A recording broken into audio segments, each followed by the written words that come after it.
వేడివేడి అన్నంలో బెంగాలీ టమాటా చట్నీ వేసుకుని కొన్ని ఇంగ్రీడియంట్స్తో ఎంతో టేస్టీగా ఉండే ప్లస్ హెల్తీగా ఉండే బెంగాలీ టమాటా చట్నీ రెసిపీ సూపర్ ఉంది. ఒకసారి చేశారంటే మీకే తెలుస్తుంది టేస్ట్ ఏంటో. మళ్ళీ తప్పనిసరిగా చేసుకుంటారు. అండి నమస్తే, బ్యూటిఫుల్ ఫ్యామిలీ అంతా బాగున్నారు కదా. మీ సుస్వరవాణిలో బాగుందండి. విన్నారు కదా బెంగాలీ టమాటా చట్నీ గురించి. ఈ చట్నీ ఎందుకు అంత రుచిగా ఉంటుందో, ఎలా చేయాలో చూసేయండి. మరి స్పైసీగా పుల్లగా బెంగాలీ టమాటా చట్నీకి ఏమేం కావాలో చూసేసుకుంటూ టమాటాలని 2 చెక్కలు చేసుకుందాం. ఒక 4 కాయలు తీసుకున్నాం, ఒక్కొక్కటి 2 చెక్కల కింద చేసుకుందాం. దీనికి ఒక పచ్చిమిరపకాయ చాలు, ఒక ఉల్లిగడ్డ చాలు, ఎండుమిరపకాయలు, వెల్లుల్లిపాయలు కొంచెం ఎక్కువ కావాలి, కొత్తిమీర, నూనె కామనే కదా చట్నీ అంటే. ముందు టమాటాలు కట్ చేసుకుందాం. ఈ టమాటాలని కట్ చేసుకుంటూ టమాటాల గురించి కొన్ని విషయాలు తెలుసుకుందాం. టమాటాలు బీపీని కంట్రోల్లో ఉంచడానికి, బ్యాడ్ కొలెస్ట్రాల్ని కరిగించి గుండె ఆరోగ్యానికి చక్కగా ఉపయోగపడతాయి. టమాటాల్లో ఏ, సి విటమిన్లు ఎక్కువగా ఉండటం వల్ల కొల్లాజెన్ పెరిగి యాంటీ ఏజింగ్లా పనిచేసి స్కిన్ని బ్రైట్గా ఉంచడానికి సహాయపడతాయి. టమాటాలు కంటి చూపుని మెరుగుపరుస్తాయి. టమాటాల్లో లైకోపియన్ అనే కెమికల్ ఉంటుంది. అది శరీరంలో క్యాన్సర్ కణాలను పెరుగుదలను అరికట్టడంలో సహాయపడుతుంది. టమాటాల్లోని ఇంకో విశేషం ఏమిటంటే వాటిని ఉడికించినప్పుడు లైకోపియన్ శరీరానికి ఈజీగా అందుతుందట. పొయ్యి మీద పాన్ పెట్టుకుని స్టవ్ వెలిగించుకుని అది కొంచెం వేడెక్కిన తర్వాత 1 స్పూన్ నూనె వేసుకుందాం. తర్వాత ఇంకా కావాలి కాబట్టి అందుకని ఇప్పుడు కొంచెం వేసుకోవాలి. గాలి బాగా వస్తుంది, వర్షం లేదు కానీ గాలి మాత్రం బాగా వస్తుంది. నూనెలో టమాటా ముక్కల్ని అలా బోర్లించుకోవాలి.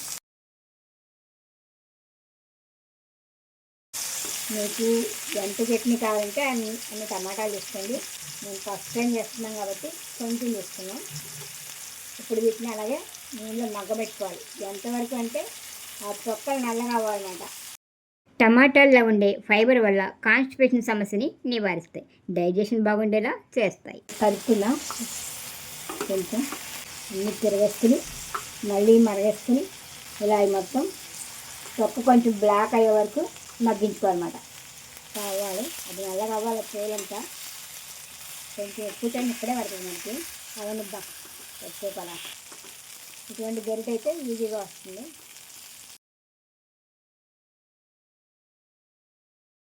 ఒకసారి తిరగేసి చూసుకుందాం. నల్లగా అయిపోయింది, అది ఉడికింది కదా తొక్క. అది నొక్కితే మనం అత్తరైపోవాలి. ఆ తొక్క కూడా నలిపైపోయింది కదా.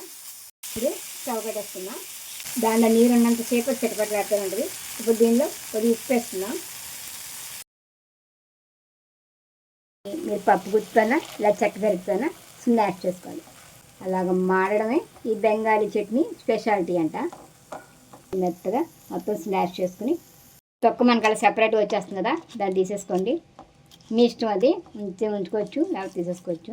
ఎందుకంటే మనం దీన్ని మిక్సీలో వేయట్లేదు కాబట్టి ఇంకా అలా స్నాష్గా అయిపోతుంది కదా. ఇలాగే రావాలి.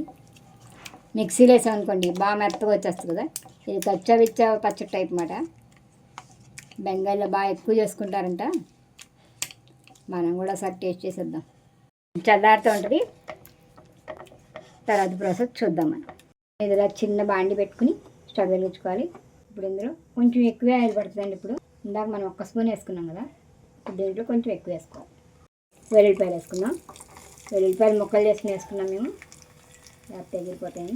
వెల్లుల్లిపాయలు కొంచెం ఎక్కువే వేసుకోవాలండి. దీంట్లో వేగించుకున్నాం.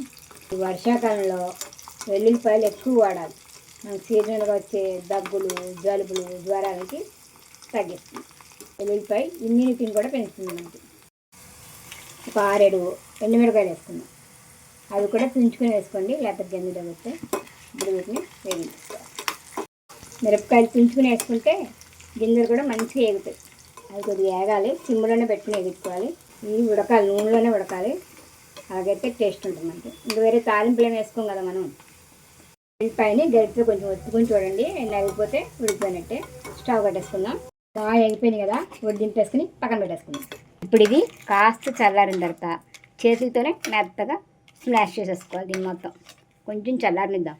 ఎండుమిరపకాయలు, ఎల్లుల్లిపాయ చల్లారేటప్పటికి మనం ఇందులో ఒక ఉల్లిగడ్డని సన్న ముక్కలుగా చేసుకుని వేసుకోవాలి. ఒక పచ్చిమిర్చి ముక్కలు వేసుకోవాలి. కొంచెం కొత్తిమీర కూడా చల్లేసుకుందాం. ఇప్పుడు లాస్ట్లో మనం వెల్లుల్లి మిర్చి వేసుకోవాలన్నమాట.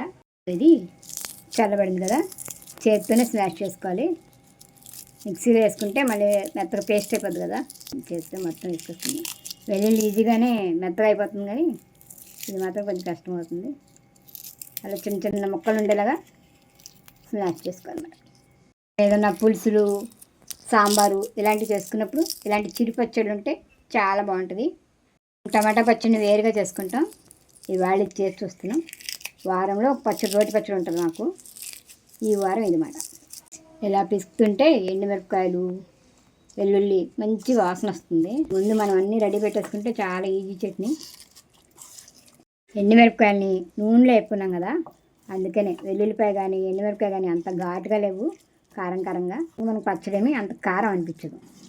మీకు బాగా కారంగా కావాలి, స్పైసీగా ఎక్కువ తినాలంటే మిరపకాయలు ఎక్కువ వేసుకోండి. మాకు ఇది చాలు. అయిపోయింది కదా, ఇప్పుడు దీన్ని ఆ పచ్చడిలో కలుపుకుందాం.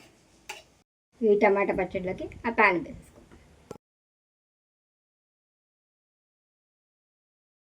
కొంచెమే కదా ఉప్పు వేసుకున్నాం, ఇప్పుడు కొద్దిగా ఉప్పు వేసుకుందాం. ఒకసారి బాగా కలిపేసుకుందాం. దీనికి ఫైనల్ టచ్గా ఇంకోటి వేయాలన్నమాట. అందుకని లోపల ఒకసారి బాగా కలిపేసుకుని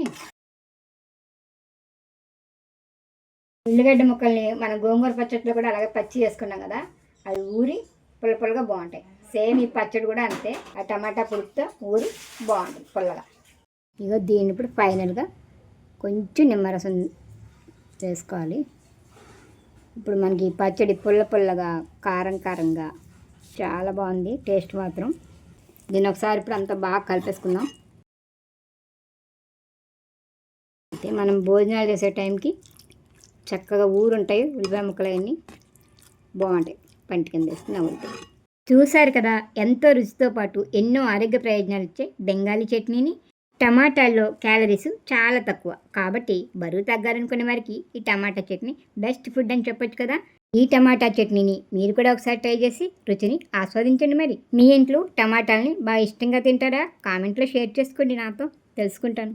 వీడియో నచ్చిందా? నచ్చితే లైక్ ఇవ్వండి. మీరిచ్చే లైక్ వల్ల ఈ వెరైటీ బెంగాలీ టమాటా చట్నీ గురించి మరికొంత తెలుసుకునే అవకాశం ఉంటుంది. అయిపోవడం మాత్రం అస్సలు మర్చిపోకండి. మన ఛానల్ని కొత్తగా ఎవరైనా చూస్తుంటే సబ్స్క్రైబ్ చేసి పక్కనే ఉన్న బెల్ సింబల్ని క్లిక్ చేయండి. నేను ఎప్పుడు వీడియో పెట్టినా మీకు వెంటనే నోటిఫికేషన్ వస్తుంది. వీడియోని మీ ఫ్రెండ్స్ అండ్ ఫ్యామిలీ మెంబర్స్కి షేర్ చేసి సుస్వరవాణిలు అనే ఛానల్ ఉందని చిన్న మాటని స్ప్రెడ్ చేసి నన్ను ప్రోత్సహిస్తారు కదా. మరొక వీడియోతో మళ్ళీ కలుద్దాం. అంతవరకు సెలవు మరి. నమస్తే.